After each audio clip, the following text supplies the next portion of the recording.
who I'm starting to warm to. I'm starting to think he is a better actor than he let on whenever he first started What, acting. what was his first movie? Well, I don't remember his first movie, but I know he started out in the Step Up series, and he was much more of Oh a yes, that was yeah, that dance movie, huh? yeah, With, yeah, with yeah, all the where he has to the work jail in the dance people. studio because he's found doing a crime around there. So for community service, yeah, and all of that. But now he's been with Steven Soderbergh for a few films. He was in Haywire, which I very much liked Haywire, and now he's here with Magic Mike, which is about Channing Tatum, based loosely on Channing Tatum's experience before he was an actor as a male stripper, and he takes in another man named Alex Pettifer who's down on his luck living with his sister, and he then teaches him the trades of being a stripper. It also has Matthew McConaughey, who also I think is having someone referred to as a career renaissance because he's also coming out with Killer Joe, the William Friedkin film, which I'm very excited for, and he was in Lincoln Lawyer, which was all right, but as an actor's piece, he did a very good job in that as well.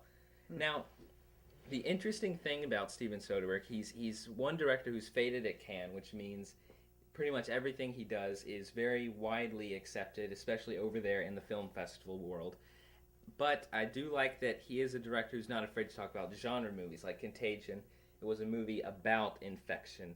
No, Haywire, he directed Contagion. Huh? yes, yes. Okay. Haywire was a movie about people fighting. There's not going to be political side stories or things like that. You're going to get a fighting film where people don't just sit around talking about fighting, but they actually get out and do some of the gritty work. So here we have a male stripper movie that actually has male stripping in it.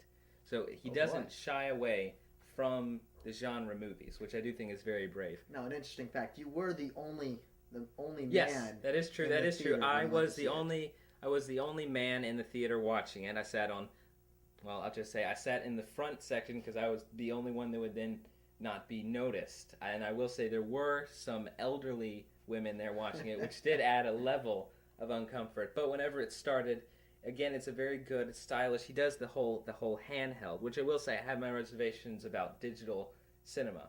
But in the hands of Steven Soderbergh, I think he handles it very well because he does get into tight corners and get these tight angles that allow you to see things as if we're really watching someone's life play by on a handheld As video. if we're really watching a man stripping.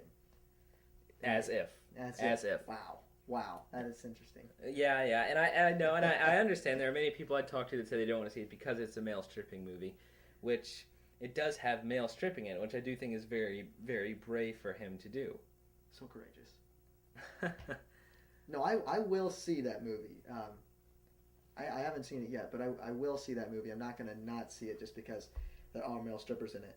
Well, It it's will be also uncomfortable, but it's also it not also going to harks not see back it. to the B movies. We talked a lot about like exploitation movies, B movies, which things like Demi Moore and striptease or just zombie strippers, things like that. Wherever it actually has female stripping in them, it doesn't shy away from that, which is why I think it's a virtue of the film. It is predictable. You go in it and you know where it's going to go. You know who he's going to end up with, or else before you see it, if you don't know who he might end up with. So it is very much like, put slot A into slot A, slot B into slot B, and you know where it's going. But it's just very, I think, as you said, I know, courageous to be able to do things